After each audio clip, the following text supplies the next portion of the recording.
A ver, si pensamos en París, ¿qué es lo primero que se nos viene a la mente? Claro, la Torre Eiffel. Es un ícono mundial, un símbolo del romance, de la ingeniería.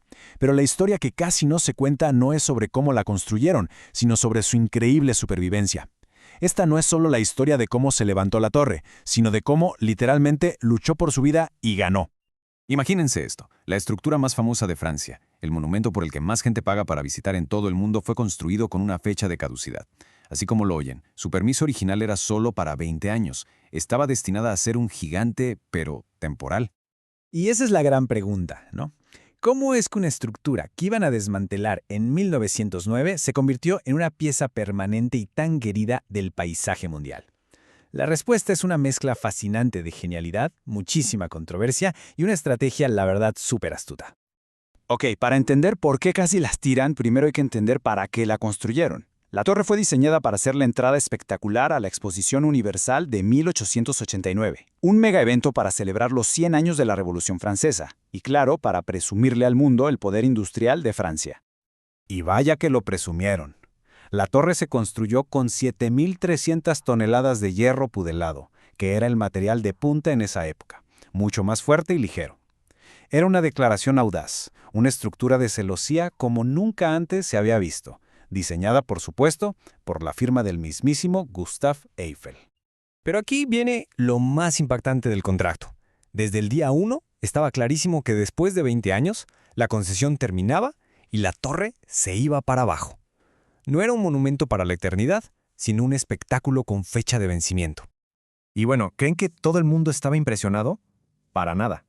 De hecho, mientras se levantaba sobre París, se enfrentó a una oposición súper feroz, casi violenta, de la élite cultural de la ciudad que la odiaba con una pasión impresionante. Un grupo de los artistas y escritores más famosos de Francia firmó una carta abierta y la verdad es que no se midieron con las palabras. La llamaron inútil y monstruosa, una trágica farola, una chimenea de fábrica que iba a deshonrar a París. No se guardaron nada. Pero claro, una cosa era la opinión de los críticos y otra muy diferente la del público general. Mientras los artistas protestaban, la gente de a pie estaba absolutamente fascinada. Ellos veían una maravilla de la ingeniería, no un monstruo. Y la prueba está en los números, que no mienten. Casi 2 millones de personas pagaron para subir a la torre nada más durante la feria. Fue un éxito popular instantáneo y masivo, que demostró que los críticos estaban completamente desconectados de lo que la gente sentía. Ok, dejando a un lado toda esa polémica, hablemos de la construcción, porque en serio lo que lograron fue una verdadera proeza. La precisión y la velocidad con la que se levantó la torre siguen siendo impresionantes, incluso hoy en día. Pensemos en la logística. Cada una de las más de 18.000 piezas de hierro fue calculada y dibujada con una precisión milimétrica, prefabricada en un taller y luego ensamblada en el sitio como si fuera un mecano gigante. Y lo más increíble es que todo esto se hizo en poco más de 2 años, con un equipo súper pequeño y, escuchen esto, sin un solo accidente fatal en la construcción. Algo casi impensable para un proyecto de esta magnitud. Los números son de otro planeta. Mantuvo el título de la estructura más alta del mundo por 41 años. 41 años. Y cada uno de los 2,5 millones de remaches fue colocado a mano. Era en todos los sentidos un proyecto de una escala nunca antes vista. Pero quizás el dato más alucinante, el que de verdad demuestra la genialidad de su diseño, es este. A pesar de su enorme tamaño, la estructura es increíblemente ligera y eficiente. Si todo ese metal se fundiera, la capa resultante apenas cubriría su propia base. Es una auténtica obra maestra de la economía estructural. A pesar del éxito con el público y de ser una maravilla de la ingeniería, el reloj seguía avanzando hacia su demolición en 1909. Y aquí es donde entra en juego la astucia de Gustave Eiffel.